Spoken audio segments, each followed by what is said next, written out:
up, turn me up.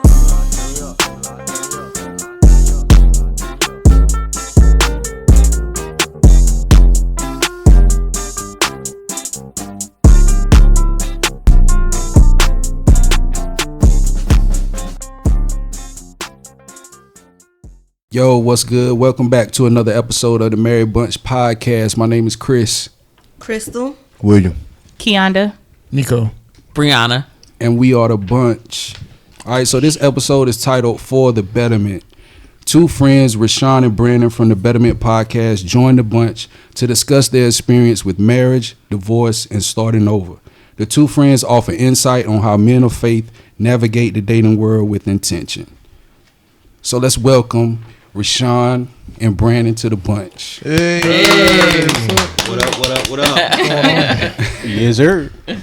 What's good, man? How y'all been? We're good, bro. How about yourself? I'm good. All is Rashawn? well. And everybody else? Oh, we good. We good. Yes. Wonderful. Appreciate y'all having us on. Thanks for coming. Yeah, thank y'all for coming. Yes. So first, I know these guys from way back. I know Brandon from school. And first, we did some music business together, and Rashawn, I've been knowing him for a long time. I met him on the job at work. So both of us, all of us know each other. We've been knowing each other for a long time. And we also have. So let me back that up. We have a podcast together. So what's up with y'all? Yeah, man. Definitely. Interesting how us three came together. Yeah. Was actually from I guess we would say a marital issue. Yeah, maybe. Yeah. It was me. Yeah. We ended up talking. And, right. I had a friend in C, and C had a friend in Rashawn, and C was wise enough to understand, like, yo, I ain't had to deal with none of this, dog. So I got a brother, man. I want you to meet. And from the food court in Cary Town. Center. Yeah. Oh, wow.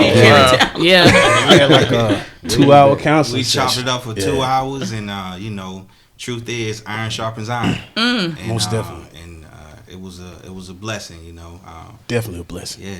Especially to me. Appreciate y'all. All day. I appreciate y'all, man. All day. Hey, we don't mean to. No, this is good. Yeah, Look around with y'all. I think that's dope because we're talking about marriages and like how everybody can lean on each other. Yeah.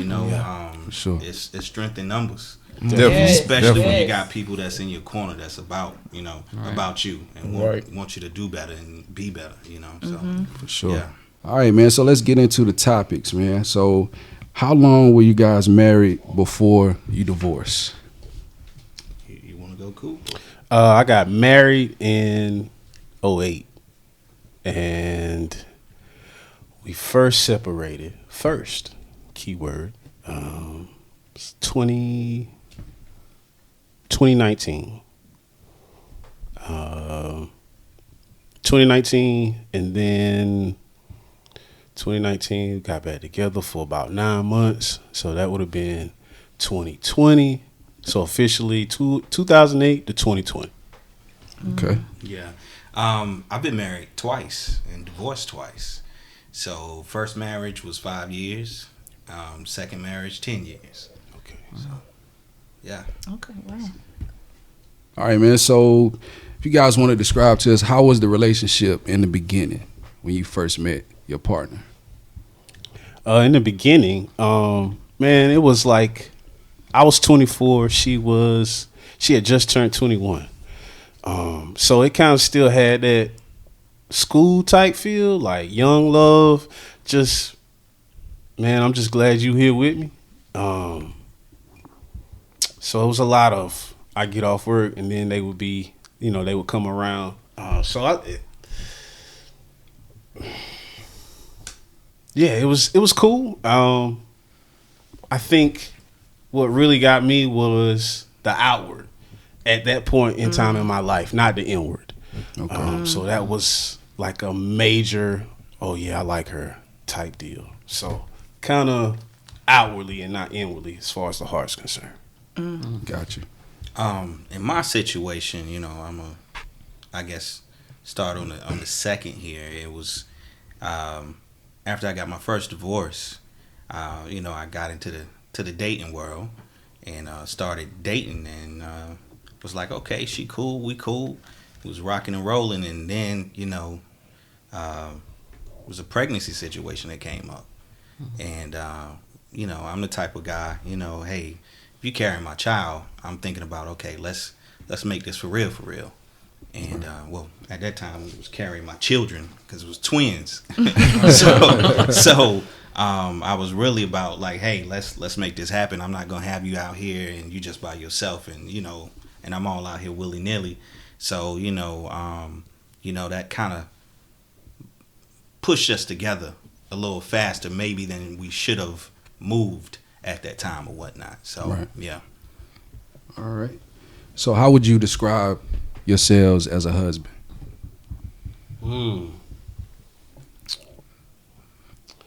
I would definitely say provider. As a husband, I think I started out as a friend. Like, our relationship was, we're friends. We're married, but we're friends. Right. But as you start to have kids and then life happens, bills, you start to see who people really are when the temperature in the house get a little hot. And ain't nobody mess with the thermostat. So when those certain situations arise, then my reaction as far as me being a husband, so I provided, I was there, but then when it got tough, I think I kind of secluded myself or isolated myself trying to figure things out on my own. So, that was the journey as far as me being a husband. I would say a faithful husband. And I'm gonna say that, I guess that's a double entendre, because faithful, like, we're loyal, but also full of faith in the situation. I put God at the center of everything, not just first, but center too. And that's how I kind of tried to lead in my marriage or whatnot, So I think that's the best way I can put it. And, everything else falls from that as far as, trying to be the best provider you can be. Also trying to be a friend, a listener, a shoulder to cry on, everything. And then, when you have children, you gotta be a father too, And then there's a husband father type situation too, Yeah. So it's a yeah. Gotcha. So, man, I know all of us grew up different, but did you guys grow up with an example of marriage or seeing? Most definitely. Shout out to my grandparents, Henry and Fannie Mae. Shout out to my parents, Terry and Cynthia. Shout out to my uncles and aunts. So for me personally, everywhere I turned, there was a husband and wife. That's just how I was raised. I think I was the first one to separate and go through all the BS. So it was a first experience for that side of the family for me. But yeah, I definitely grew up with examples ever since I was born. So I'm thankful for that. Right. So, sorry, just a question. So, did that influence you to get married earlier? Because he said it was young love. So, did that experience make you jump a little faster? Yeah, so I grew up thinking, I grew up with the mentality of, okay, when I get this age, I'm getting married, I'm having 2 kids, all that stuff. Right. That's kind of that was my path for life that I thought at that time, because that's what I seen. Yeah. So on my side, I had family members that were married, but I didn't have anyone that was like in the house that was married. So I seen the single mother situation, and my dad lives a couple miles away, and that type of situation. But, when I think about it, I think that actually pushed me to want to be married because I didn't have that. I didn't see that first and foremost. And I've often thought about that because I wondered if that influenced me in a negative way. Mm-hmm. Yeah. Gotcha. So how many of y'all grew up with examples of marriages in the home or family? I didn't grow up with that. Okay. Just from going to church, those were my examples. But no, my mom was a single parent. Yeah, I didn't have a lot of examples. Just my dad, and that's about it. Okay. I did. My parents just celebrated 50 years. Oh, wow. Bless. Beautiful. That's Beautiful. what I'm talking about. Yeah. Beautiful. So for me, no examples. Single mother, taking care of her son. Same here, no example, single mother. Married. My parents were married, but they did eventually divorce. Okay. So the desire to get married, where did that come from? Would you say from the person sitting beside you? Or was it something that you always thought you would do? As I said earlier, it was just one of those things. From the person sitting beside me, because I didn't desire that. Okay. Because I saw, you know what I'm saying? I saw the dynamic of what marriage could be, Right. and I just didn't desire that. Okay, I've heard that. Yeah, I'm definitely gonna say the person that's sitting beside me. Beautiful. Yeah, we're gonna go for 3 for 3. Okay, wonderful. I'll say something too. The Cosby Show inspired me. Okay. Ooh, yeah. okay. I mean, it inspired me to go to school and want to get married. Okay. I mean, with a different world, of course. But Yeah. I mean, seeing that and seeing black love, and you're like, okay, this could be dope. Right. But we never really seen the issues that Bill and Claire That's might have right. had. That's right. So we saw the good side. Yeah. Well, I knew. So I was kind of like you. I kind of like, by 25, I'm gonna get married, and then I'm gonna do this and do this. So things kind of been panning out. But I knew. I saw examples in church, and even though, like you said, I didn't know anything behind closed doors, but what I saw, I wanted that, and I knew I was gonna get it. Right. So See, I saw Amen. it behind closed doors. So man, with that being said, we know it's your ex now, but at the time, what made you choose that specific person, and do you still search for those qualities in new relationships? For me, and it was like I said, it was a couple things. So during that time,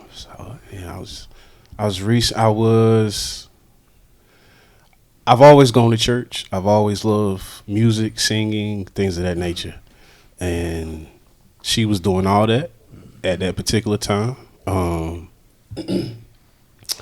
That was one thing that was an attraction.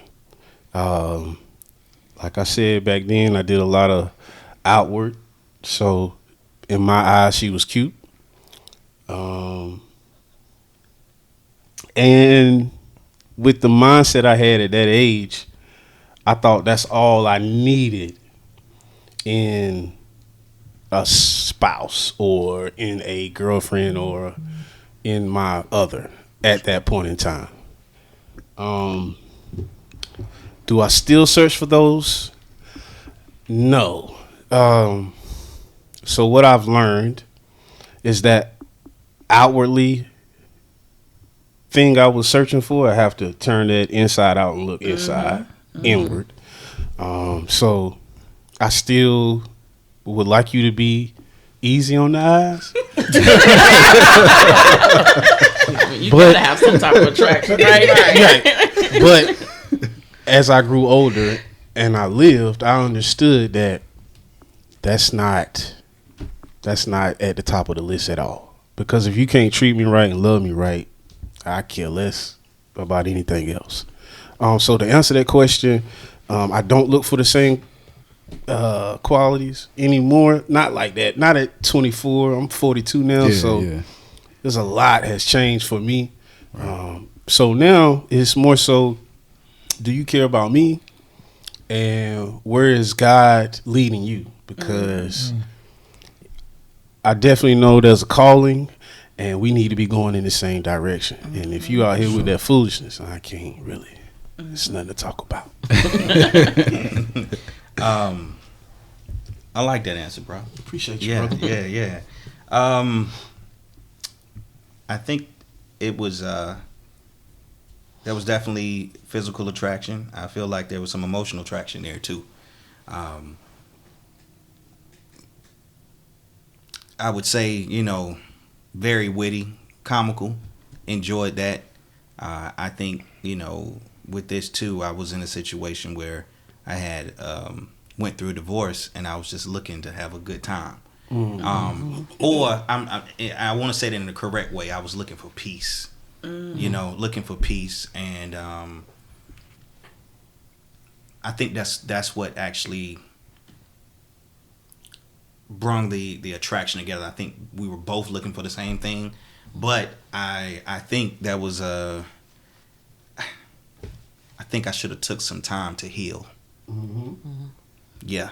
Being in my first marriage and coming out of that, I really do believe I should have done that, And sometimes as my mom used to say, and I'm pretty sure you guys have heard it too, haste makes waste. And even when you're trying to do it in a good way, it's so interesting because you can have the good, the bad, and then the God.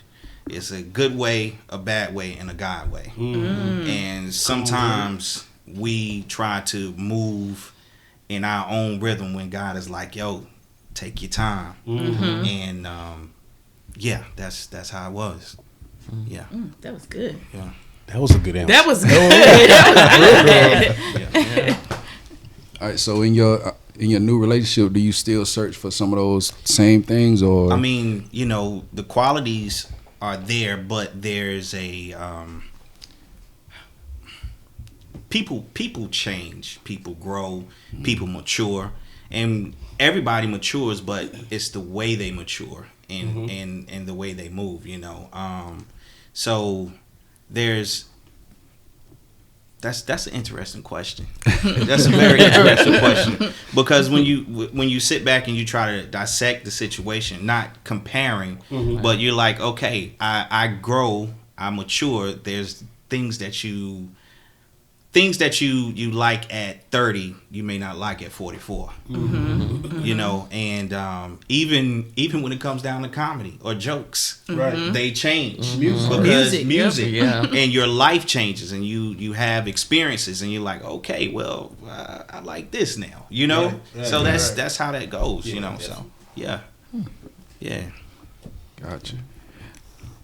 All right, man. So getting into the next one, were there any steps before the actual filing of divorce?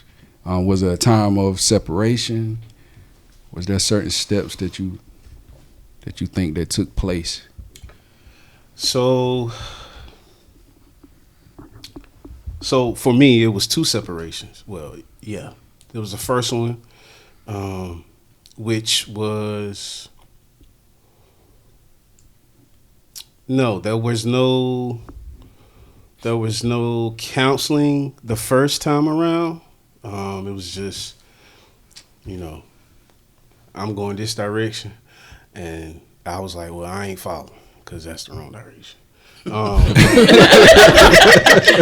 mean, Good. it's just what it is. Got to give you a little sauce, just a sprinkle. But the second go round, so we separated, and then we got back together, and you can be in the house and know it ain't right. It's the energy, it's the feel, it's just there. So the second go round, we did try counseling, and honestly, in those counseling sessions, which there wasn't but about 3. In those counseling sessions, that's when I realized, oh, this is not for me. Just sitting in a counseling session with your spouse and someone's talking to the both of you and to hear somebody's response to certain questions asked to them, it just made me realize, okay, God, you're really showing me this ain't where I'm supposed to be. So to answer your question, the first go round, no. Second go round, yes.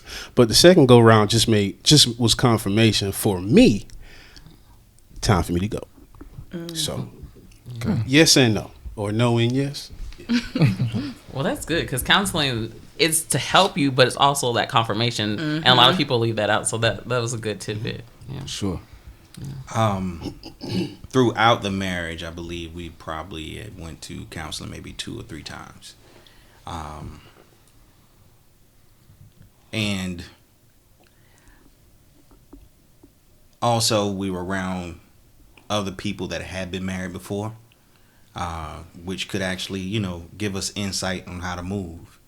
But the thing is about counseling is both people still got to be on the same page.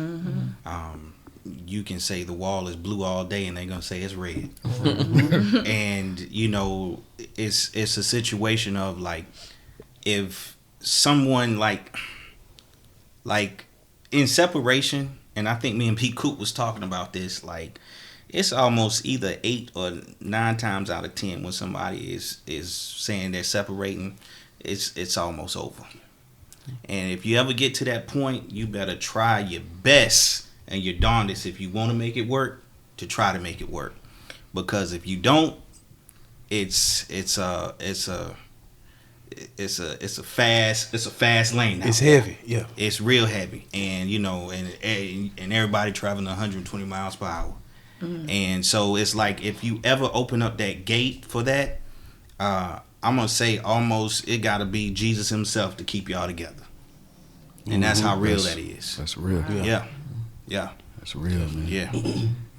So at a time of separation, like what do you think in a separation, what do you think the focus, the main goal is in that time of separation?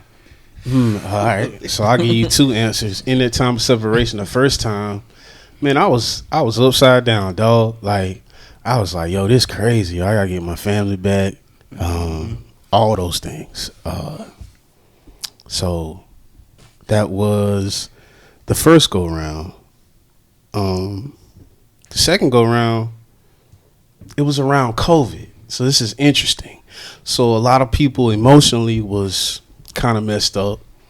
A lot of people money was messed up. And then you factor in 3 kids and me being the father. So around this time, I just, outside of me wanting to go because I was trying to get the family back, COVID played a lot into it too. Like, yo, kind of need you. Okay, well, you need me, let's work on it. But yeah, that was it almost felt like because COVID was around, that's why I was around too.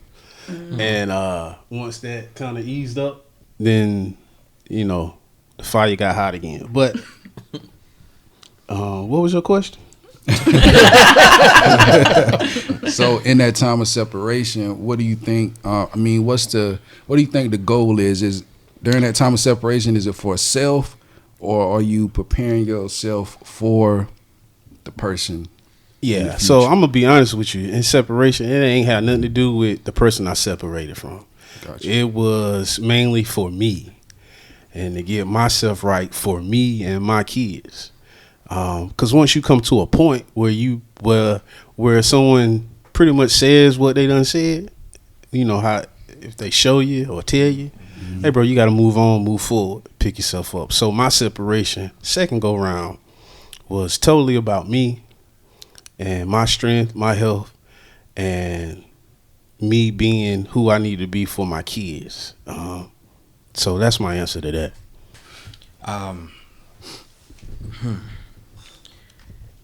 I think if you're going into separation, you guys need to sit down at the table and say, what do we want out of this separation from the get-go?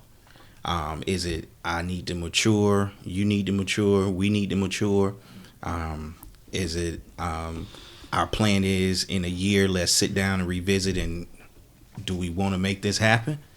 Or are we separating because in the state of North Carolina, we need to be separated for a year for divorce? Right.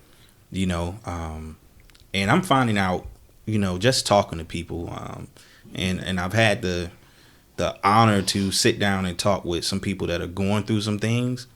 I'm finding out that a lot of people are separating strictly for divorce.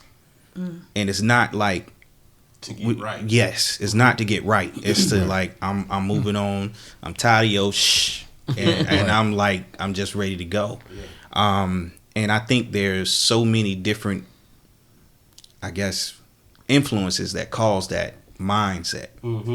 And that's why, you know, it's a dangerous world out here. And just to be grounded, you and your spouse, to be grounded with each other is a beautiful thing. But you got to take the time to do that, you know, and want to do that, you know, because you know, people in general, because you're around someone all the time, you take them for granted. It's just what it is. But to value the person that sleeps beside you every night and you wake up to every morning, it's a beautiful thing. But we got to stay in that conscious presence of saying, I value you and I want this to work. Right. And it got to be two parties, because one can't do it by themselves. That's right. Right. Yeah. Right. I had that conversation at the table, dog. Like, we sat down. At the table. Man, I've heard that. Yeah, and honestly, I had that conversation at the kitchen table. As a friend. I was like, yo, talk to me as your friend. Don't talk to me as, okay, I've been with this guy, well, not guy, but I've been with him for X amount of years. We got kids. Talk to me as your friend. Yeah. Let me hear that. Yeah. You know what I mean? And I heard that. Because at that time, we were honest with each other. So, because we were at that place. And upon that conversation as well, you make your decisions. But you got to be open and honest. I think Mike Todd calls it hot. Humble, open, and transparent. Yeah. So I appreciate her for being honest with me in that moment. Because I wouldn't be here and who I am today. Yeah. Real talk. Everything's appreciated, even though it was rough, it sucked, it was hard. I cried, head down. You know, I appreciate it. It's a lesson learned, and I would be doing injustice if I didn't speak on it, talk about it, and continue to walk upright and show everybody else. You know. Right. I mean, that's pretty much the scripture where it says all things work together for the good of them that love the Lord, who are called according to his purpose. Even when you're going through divorce, you know that you still got a purpose. Right. And because you're with someone for so long, you feel like your purposes are intertwined. And when that actually, you know, withers away, it's like, whoa, what's really going on? I can give some insight on that. Well, you can ask the question. We'll come back to that. Well, I want to ask, because like in our podcast, I'm like the big person, like separate, take your time, you know, separate. But listening to y'all, because Crystal is like, you know, if you're going to separate, it's divorce. And I'm like, no, just take some time to separate. So do you think coming back together could actually, because I want to know, after the separation, can it? It can. But the thing is, it's like both people gotta want it, and it's like you gotta have that mentality, come hell or high water.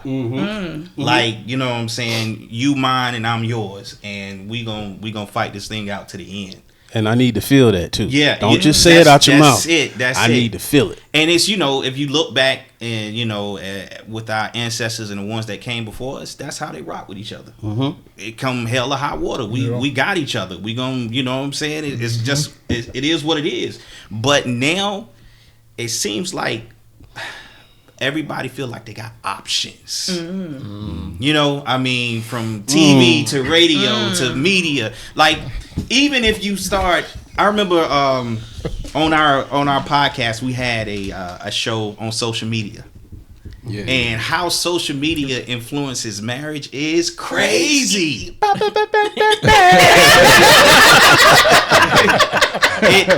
mean, when I tell you it is, because you can have someone, just for a scenario, you can have a man that's working hard, 2 jobs, doing something great, like, trying to provide for his family. His wife may be going through some things, and she's on social media. Her homegirl just got married. They just moved into a brand new house. Mm-hmm. They ain't got that at theirs, but she's like, well, why I ain't got that? Mm-hmm. Now the husband could be loyal, doing everything he can, but she keeps seeing this day in and day out, day in and day out. And now that's influencing how she's feeling about her husband, when her husband is being a great guy. Yeah. Same way, the wife can be excellent, doing everything, but he see a chick he used to deal with in high school. And he like, what's she doing? Somebody texting, hey, big head. That type of situation. And now you got something going on, and it's like, it's some dangers out there. It seems like you got something to say, be cool. No, sir, I'm listening. I'm all ears. I'm all ears, though. I mean, that's real, though. Yeah. That's real. So speaking on, I know we got somebody touched on hell and high waters. Yeah. So when we approach those hell and high waters, like, when do you know when to call it quits? Oh, man. Oh, when they walked out the door? That'll do it. I mean, yeah. When you have a real conversation and they can't handle that heat in the kitchen and they just walk out, yeah. Man. My spiritual dad told me something, and it was real. And I had to accept this. He said, Sean, you are loyal to a fault. Because if she hadn't have said, I'm leaving, I would have still stayed. Yep. When I said earlier that I'm faithful. Yeah. That's that hell and high water. No matter how bad it got, I said I do. But if she hadn't have stepped away and said I'm done, I would have still been trying to say, okay, let's make this happen. Let's make this happen. Let's do this. Let's keep going. Even if it was still a negative situation, or if it was a toxic situation. And not to mention when you got children involved, right? That magnifies it by 1,000. Yes, sir. So in that situation, like, I'll say this. I'll never forget the day. And I remember talking to C at work, and Chris. Everybody know about Chris. I remember talking to C at work, and I had to. With that word. I had to, I came home and I opened my door and everything was gone. My children were gone, their bedroom, everything is gone. And I'm like, and I'm going to be candid and transparent. I fell down and just started crying. Even though I knew the marriage wasn't good and it was rocky and it was somewhat toxic, I still loved my family. And I came home to my family year after year after year after year. And then when you come in and you don't see that no more, that hits you in the chest hard. It hits you in the chest hard, and you like, God, why me? I cried out to God in there. Now, I will say I've always walked with God, always communed with him. But this right here pushed me into a whole nother realm, because it was it was just me and him. Yeah. And it was a lot of like conversation just straight out, and then it's I ain't trying to get off the topic, but I was having to deal with like forgiveness in this, because it was like, how can you just take my family away like this? And then God just started talking to me about forgiveness, and vengeance is mine, saith the Lord. And the reason, one of the reasons why he says it's his is because you don't know who's prayed for the person that you're upset with. You don't know what God is doing in their life, how he has a plan for their life. So a lot of times when we react to something that we shouldn't react to, or you want to react to it, you never know what God is doing, and then we go stepping on God's toes because we're messing up what he got in store for them to change their heart. But it's a separation and divorce by no means is a glamorous thing. And I see people having divorce parties, divorce weekends, divorce vacations. That ain't nothing to be shining about, man. No. You want to, if you can find that life partner, that is like the most beautiful thing in this world. Holds a lot of value. It does. And it's sad because our society is moving into this whole thing like from the guys to the ladies. Like I don't need that. We just hook up, smash and move on. But it's more to life than that. Yeah. Word life. Yeah. Word. All right, man. So in a marriage, do you feel like you have an obligation to make it work? Yes. Yeah. To try. To try. Yeah. I mean, that was the next step when separation came. We got to figure this thing out. Because remembering for me, I ain't never seen nobody separate. Mama, daddy, grandma, granddaddy, aunt, uncle. So what you talking about? Right. Yeah. No, real talk. What you talking about? Yeah. Well, if you going somewhere, I'm going too. So, if you're married and there's some issues and you're considering separation or divorce and you have not tried, try. If both parties are willing. And I know that's easier said than done, but there's a lot of things you can say with your mouth.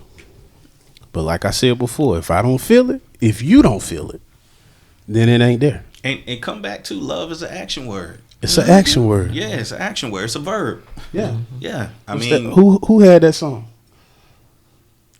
Who? You said love is What, Kirk Franklin? yeah, love. Yeah, that's what I was music. thinking. Yeah. I ain't gonna bust out with that one. I mean, I know we touched on this before in another episode, but if someone tells you, if your partner tells you, I want a divorce, straight out, do you still feel like it's a need for a separation? If somebody's telling you, I want a divorce, do you still feel like it's a need for a separation period? I mean, in the state of North Carolina, you got to anyway. But I mean, got to. Yeah, I mean, Supposed to. Yeah, supposed to. I mean, True I'm story. talking about legally, but I'm saying But, I mean, honestly, like if somebody, and that's why me and Coop said, like, 9 times out of 10 when somebody is saying like separation, They already there. it's already there. And then you a lot of times what happens is it's done mentally and emotionally before it is physically. right. And that's the thing. Like, what was that old song? You laying in bed with me, but your mind's all the way across town. That's a real situation. No, real talk. Yeah, real talk. Like real talk. I mean, because if we want to be honest, man, I knew mine was over. I mean, I did before it happened. yeah. But You needed the confirmation. I needed the confirmation, and plus, how I had been raised was to hang in there. So No matter what. And when you go to a situation where you're like, yo, okay, let me see if I can please this person in that way or do something for them, and it's never reciprocated or it's not like, pushed back. It's a stick a fork in it. Right. Yeah. yeah. All right, so we're gonna get into it's real right here. So how do you think you contributed to the divorce? Man, I'm gonna say this. I feel like there was things early on in the marriage that I let slide, that I didn't put my foot down in. And sometimes when you sit back and if you go to counseling after this, or if you just sit back and you just analyze the situation, I'm a type of person where I don't like arguing all the time. I don't like arguments, but there are times and places where you need to have an argument. You know, you look at the ecosystem. You got to have a thunderstorm. You got to have lightning to clean the air. Yeah. But it doesn't need to be. It doesn't need to be all the time, because it's like this. If you have too much rain, you end up having a flood. Yes, sir. You have too much sunshine, you end up having a drought. Yeah. Right. You know, so you got to have that balance. Word. Dude is dropping bars. But you got to look at it like that. And then too, you know, I think it's in Proverbs where it says, "A soft answer turneth away wrath." So sometimes when you coming at me and or I'm coming at you, if I'm the cooler head, I like, we ain't gotta argue about this. Peace, you know. But there are some things where you just gotta be like, nah, I'm not doing that, and they need to respect that. Right. Now, that is something I feel like I should have just been more like, hey, but. Like I told you, I grew up in a household where I just seen my mom, you know. But I do remember times where my mom and my dad got into arguments, even though they weren't together. And that's one thing I didn't like. And I think that might have been something that framed my mindset of like, I don't want that. Now, also growing up, me and my twin brother, growing up in a household full of women, we always was extremely respectful, no matter what. So if I'm arguing with you, I don't want to really argue with you. You know what I'm saying? I don't want to like fight with you. We supposed to be partners. You know, we fight the world together. So I think that might have been a hindrance to me, you know, to be honest. Yeah. So yeah. I think for me, this is how I contribute. It wasn't when I was a husband. It was in the dating phase. So there's a lot of stuff in that dating phase that I should have, as he said, put my foot down or stood 10 toes down, which just flowed right into the marriage. And then because of the type of person I am, I'll take so much until I get here. That's what happened. And it's like, I'm not going to say it wasn't fair to them because, okay, yeah, we've been going together so what's the issue? Well, I ain't really say nothing because, you know, I was in the la-la phase of it. You know what I mean? So that's how I contributed. I didn't say nothing in the beginning. I just thought it was something that would pass, given our ages. I've always kind of been a mature, even when I was younger, just had an old mindset. So some of that stuff didn't really bother me. But as you move in a relationship with somebody and you can see things that's coming and then you try to tell somebody and then so that was all me. Like a lot of stuff I saw, I didn't say anything about it. Yeah. Gotcha. Yeah. So I know you said you knew it was over, but could the marriage have been, you know, fixed, reconnected? Do you think it could have been something that? No. Once God speak, he speak. Hey, you right about that one. I mean, no, not for me. Mm-mm. So, you know, I'll say this, and I'm going to be transparent in the situation. When, during the separation, I got a phone call from my ex, and she was like, I need to come by the job. And I said, okay. And she came by the job, and she was having some medical issues, and she went to the doctor, and they diagnosed her with having cancer. And so this was just the craziest, like, most gangster situation. And I remember talking to you guys about it because here we are separated, and we're going our separate ways. She's the mother of my children. We've been together for almost 10 years, and now she has cancer. This happened probably about 3 months after she left the home. Mm-hmm. And my number one thought was, it wasn't like, okay, we need to be together. Is I need to make sure you're okay. Right. Regardless if we don't see eye to eye, you still family to me some way, somehow here. You know what I'm saying? And I'm still gonna love you through this, and I'm gonna be there with you through the end.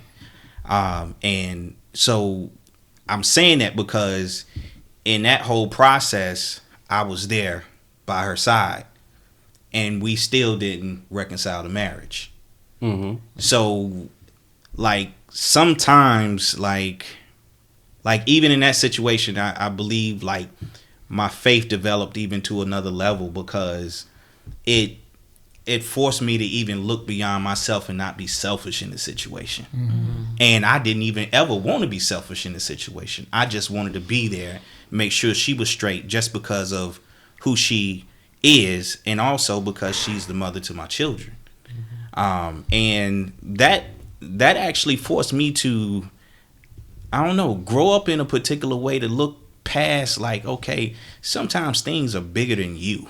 Mm-hmm. Even though I'm going through a divorce, the marriage is no longer there. Sometimes things are bigger than your situation right now. Right. And you don't know, like, how God is going to move on your behalf, because you're sowing this seed of love right now. Yeah. You know, so yeah, it was over, but it was not, I don't know. I didn't look at it as like, I can't stand you and F you. You ain't, you know, we ain't rocking together no more. Like, you still, I still kept a level of respect and honor in that. Right. Yeah. Which it can be done. Definitely. Yeah. All right. So I know this is a big question, man. I know a lot of people end up going in this direction when they're in a relationship, but do you feel you should stay for the kids in a relationship or marriage? Not at all. Let's be real clear about these children. Preach. I know all our kids know way more than we think they know. So ain't no, I'm not gonna say ain't no need not to try to stay together. But if the ultimate goal is to raise a child in the best environment, then if being together is not the best environment, it's time to find your own spot and figure out where the children are going to be in the best environment. There's no need for that. You know, we're just going to cause future issues with us, the two married people, and our children. Mm-hmm. So my answer would be no, not for the kids. I think divorcing, explaining to your child depending upon the age, and moving forward. Because you got to show your kids how to work through issues, overcome defeat, and continue to walk and be strong. I mean, they looking at us, so. I totally, wholeheartedly agree with him. That's one thing we came to a conclusion and about. Mm-hmm. You know, I've always thought of every person at this table is a map. Mm-hmm. Somebody's watching you, mm-hmm. and somebody's looking at which way you move. And our children always want to follow the map because we put it in front of them all the time. Right. And the fact of the matter, when mommy and daddy are fussing with each other and I can't stand you and F you and you ain't this, you ain't that, you know, blah, blah, blah. The kids see it. They hear it, you know. And that's a seed you don't want to sow into your children, mm-hmm. because you want them to grow up to get into a strong foundational relationship with someone, yes, and sir. To love them and care about them and not be, emotionally damaged before you even get into the game. Mm. Yeah. And a lot of times, like, that's where marriages have these issues. It's mm-hmm. things that happen before they even mm-hmm. get into the boyfriend, girlfriend stage or relationship stage or the marriage stage. It's things that stung them a long time ago and they never got healed from it. And then you carry that into a situation. So, you know, if you can stop that Like, and if it's stopped by the parents or the husband and wife coming together and say, okay, we're gonna squash this and we're gonna get it together, or if you go to the left, I go to the right, we just move on. We just raise our children in the best way possible, and let's do it in a way where we're amicable with each other and our children can see that. But it's so many people that have been damaged from that. Yeah. Yeah. Man, speaking on that, how important do you think it is to be equally yoked in a relationship or marriage? Listen, I mean, oh man, you know, I'm gonna say this, man. You know, everybody says what God puts together, let no man put asunder. Yeah. I was talking to God about that, and I was like, well, you know, how that work? And he was like, but yeah, it says that when God puts, you know, whatever he puts together, let no man put asunder. But did God put it together? Amen. Did he really put it together? Did you do this? Did you have your doing in this? Like I said, you know, I mean, it go back to like to the garden when he was talking about the tree, you know, the tree of knowledge. Like something like you can have the good, the bad, and the God. You know, it can be a good thing you together, but did God call that to be together? Is your marriage a ministry? Like, and when I say that, I'm saying it to the point, how are y'all serving together? Like, do y'all even service each other? Yeah. I'm gonna tell you this. I went through counseling after my first marriage, and it was great counselor, great therapist, and she said something to me that was freaking amazing, and I'll never forget this. She said, the reason why me and my husband do so well, she says, because we try to outdo each other. She said, we try to outlove each other. It's a damn game. That's what she said to me.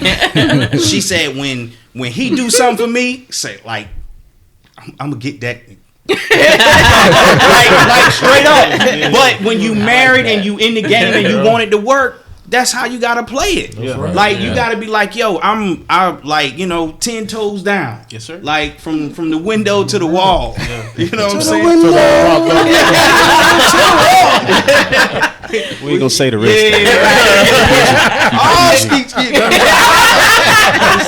But I mean, I understood, you know, as I mature and get, you know, older, I get that. Like, and that's what you want to find in that opposite. Like, you know, I'ma just keep going for them, and then they reciprocate that, and that's how you create like 10 years turning to 20, turning to 50 years. Yeah, that's how that happens. But like this, like I said, society just keep throwing this other stuff in here. We don't look at it like that. It's about me. It's about me. You know, I need some me time. Well, me time is good, but y'all better have some us time. You know, we yeah.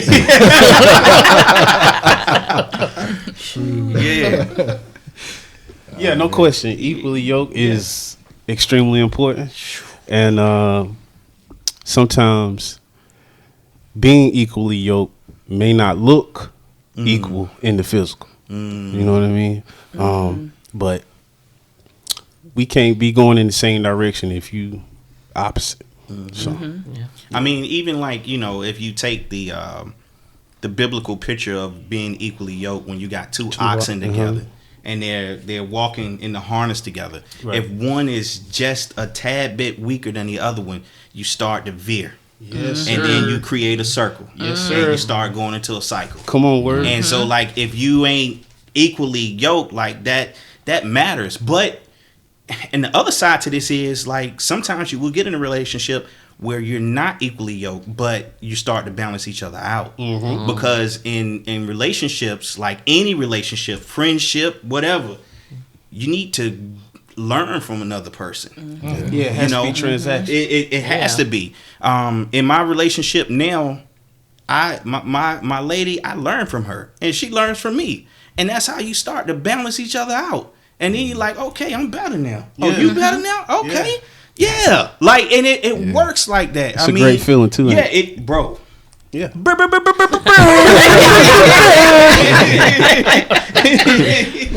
I mean, that's that balance. Like, you know, I always say this, and it's truth. In Proverbs it says, "In all you're getting, get ye the understanding." Mm-hmm. And we talk about getting understanding, but if everybody stand up at this table, physically our understanding is our legs and our feet. And if we don't have the legs and feet right, we don't have balance. Right. So in marriage, like, you gotta start understanding you have to have balance. If you don't have the balance, like, it don't work. And it's funny, I was listening to y'all last show, and she was talking about going to the grocery store. And she don't do it without you. You balance her out. It's crazy because you balance her out, because she said, "Look, after a while, I'm done with it." Right. You know, but you balance her out though. You know what I'm saying? And that's what, you know. So Chris, keep going to the grocery store. Hey, got to, man. I just did an online order this week. That's because it was online. That's why. Speaking on that, let's get into these gender roles, man. How y'all feel about gender roles, and do y'all feel they are important in a marriage or a relationship? You know, I keep saying society in the world, but there's a lot of things that play a part in that right now. You know, historically, like, gender roles, you know, the lady stayed at home and the man went out and worked. But, you know, to survive these days, you can't really move like that right now. You know, you can't do that. I think, you know, in a good marriage, if you have children, you work together and do that. Not just mommy doing everything. Daddy need to be a part of it too. Other thing is, like, I'm about cooking. I like cooking. I like getting in the kitchen. It's like a, you know, big science experiment. Yeah, man, I be seeing the videos, man. Hey, look, man, you know, some lobster tail, some steak, have some fun, you know. But it's supposed to be a balance, you know. And I'll say this, and it's crazy because I was listening to y'all's show, and you guys were talking about the independence. And independence is great, but you have to be careful with independence. Because you have to, instead of saying independent, sometimes you got to be resourceful. Mm-hmm. And that's how I'm raising my daughters, to the point of, like, be resourceful in life. Like, you can have your own, but if you ever get into a situation, and the reason why I'm saying this, let me give you the backdrop, is because it's very hard, because I've talked to some young men out here that are trying to date young ladies, and these ladies are, like, super independent, and they like, yo, F you, I don't need you. And it's like, but you can turn away a good guy from that situation. Yep. Right. If you're resourceful, like, I'll say independent, you can, if you do, I'll do an analogy. So an island is independent. So if a storm comes and knocks down the bridge to the island is by itself. It's independent. Mm-hmm. Being resourceful is, I have a relationship with the mainland as well. So if this does go down and the bridge goes down, the mainland has more money, it's stronger. I can actually fly the helicopters in. I can fly, the airplanes in, and we can get this thing back up and running. Mm-hmm. I'm teaching my girls, okay, you can do this, you can do that, you can do that. Be resourceful, just in case you don't have no man, you know how to make it happen. Mm-hmm. But if you do find a good man, don't be so over independent where you run the man away. Mm-hmm. Yeah. Right. And that goes back to that whole balance thing. But I do think that our society has started to create that situation where when we talk about gender roles, it's like, I can do it too. Right. Yeah. And then you get the concept of, like, with men and women, anything that you do, I can do better. Right. And this is on both sides. Mm-hmm. And that's a dangerous fight. Right. Yeah. And then, it's like we're beefing in the same home, and you're gonna burn the home down. Yeah. Right. Yeah, that's true. Yeah. I also think gender roles are important. It's for me having to play both roles. Mm-hmm. You know what I mean? And so, you do a great job, brother. Appreciate you. Hey, everybody get that man a hand clap. Appreciate it. A lot of support going on. Shout out to the family. There you go. But gender roles are very important. And like he said, this day and time, it take two, though. Mm-hmm. Like, let's not even joke about it. Mm-hmm. Unless you ain't got no children. like I said, for me, I had to play. Even if you ain't got no children, still take two. Yeah, still take two. Yeah. It takes two. I'm gonna say I confirm. But it's always good to have those qualities, to be able to cook, to be able to, for me, man, just to be able to love on your son, hug him, and all that stuff. In the beginning, it felt a little funny, but then when you realize, oh, okay, well, ain't no mama in the house, so I can't just be like, get off of me. Let me give you a hug, dog. I get it. But no, gender roles are very important, but I guess this day and time, certain things are kind of, what do you call it? It's mutual. Yeah, like, yeah, you're going to have to do this too. I ain't talking about cutting the grass and stuff like that, but just in order to keep the house going, oh yeah, we got to do this together. Yeah, I can wash dishes too. Oh, no question. Yeah, and that's what I'm saying. Yeah. For me, I do it all anyway. So what you talking about? Right. Huh? and you I think when you accept that, you make yourself a little bit better. You know what I'm saying? No you question. Grow. I mean, and everybody ain't maybe built for that. Sometimes they aren't. But like if you try it, you get better. You know what I'm saying? Because what if your spouse gets sick? Who gonna do it then? Right. Yeah, Right. you know, ain't no need for you paying for no maid service coming in the house. Right. You know, and then your wife gonna be really upset. You might can pay for it sometime. Just sometime. Yeah. All right, man. So let's get Y'all, this is a great show, man. appreciate you, man. We appreciate you. Yeah, appreciate it. Man, let's get into finances, though. Okay. You know, let's talk about the finances and managing money and spending money and all that in a marriage, in a relationship. And the whole 50-50 thing on social media. Like, Right. what was that thing they were talking about on social media? Men should, what was it? Pay They all should the pay for bills. everything. Oh, yeah, They should pay all the bills. basically. Yeah. Pay all the So bills. I just saw this. I don't know. It was something on Instagram, and the husband had 2 jobs, and the wife like had her, what she call it, the getaway account, just in case. I saw that. Yeah, I saw just in that. case. You'll make a I home didn't see tonight. that. Yeah, so just in case it didn't work out, she had like 40 stacks put to the side. 40 brackets.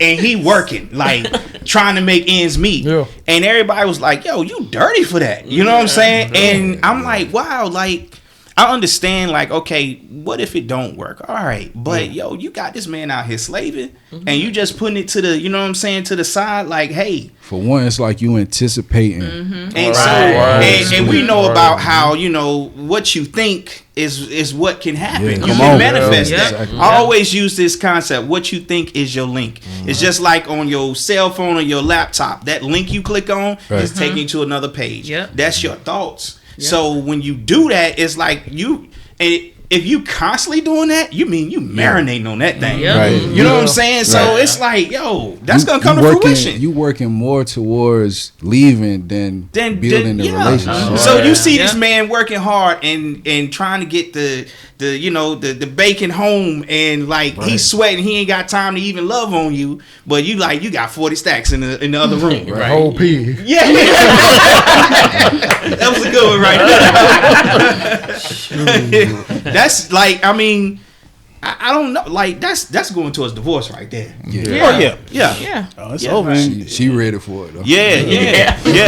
That's crazy. You know? Back that. But you know, I wonder how she was influenced into that. Like She said her mom. See, I was just about to say she probably experienced that somewhere, or mama, or grandma, somebody, blah blah blah. Right. You know, yeah, that's crazy. I mean, we talk about having money to the side for a rainy day, but she ready to run. That's some life. Yeah, that's some people's salary. You know what I'm saying? Stacks. Right. That's crazy. Yep. It's really crazy. So, man, do y'all think we speaking on? I know we spoke on providing and all that, but does spoiling a spouse create problems? If you ain't spoiled back, Come on. And then let's And stop preaching. yo, like real. I mean, Real. I live by the It's a law of reciprocation.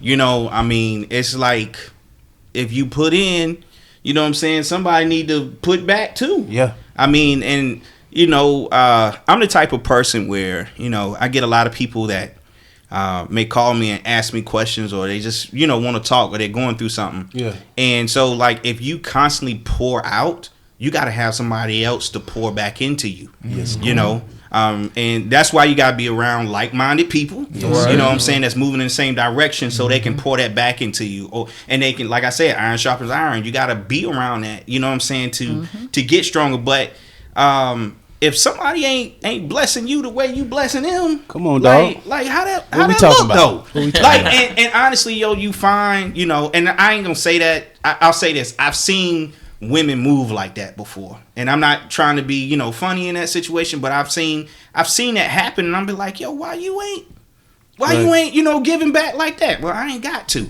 He's supposed to.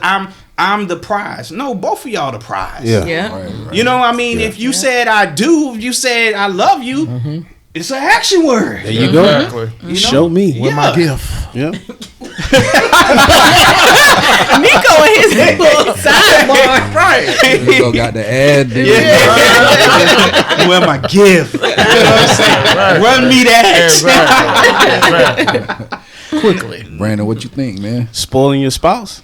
Yeah, man. I gotta receive it in. So I'll say this. Okay. Hold on. Oh yeah, go ahead. Okay, it hit you. I know it did. I think it was a little wave. Yeah. Like you said, there's no issue with spoiling your spouse. I think number one, as husband and wife, everybody needs to learn their spouse's love language. There you go. And spoil them in that way. Yeah. And gifts are one of those things. Affection is. And when you say they should be giving back, like I said, everybody that's married should learn their spouse's love language and give back in that way. It may not have to be a gift all the time. It could be kind words. It could be physical touch. I forget the other few, but it can cause an issue if you're not being spoiled back. But let's kind of break how we spoil each other down. It doesn't have to be, I got to go to the store and spend X amount of dollars on you. Right. So if you're struggling in showing your spouse, you know, or spoiling your spouse, let's try to learn them a little bit better. And you may not have to do it the way they do it. So I'll say that. I mean, it's got to be a mutual thing, man. And you know what? I'm gonna say this. Maybe we should even change the whole word of spoil, right? Because spoiling can mean a negative concept too, right? You know, we should say how we empowering each other. You know, I mean, you know, how are we investing in each other? Yeah. You know, I mean, and I think, you know, that puts us to a whole nother like frame of mind then.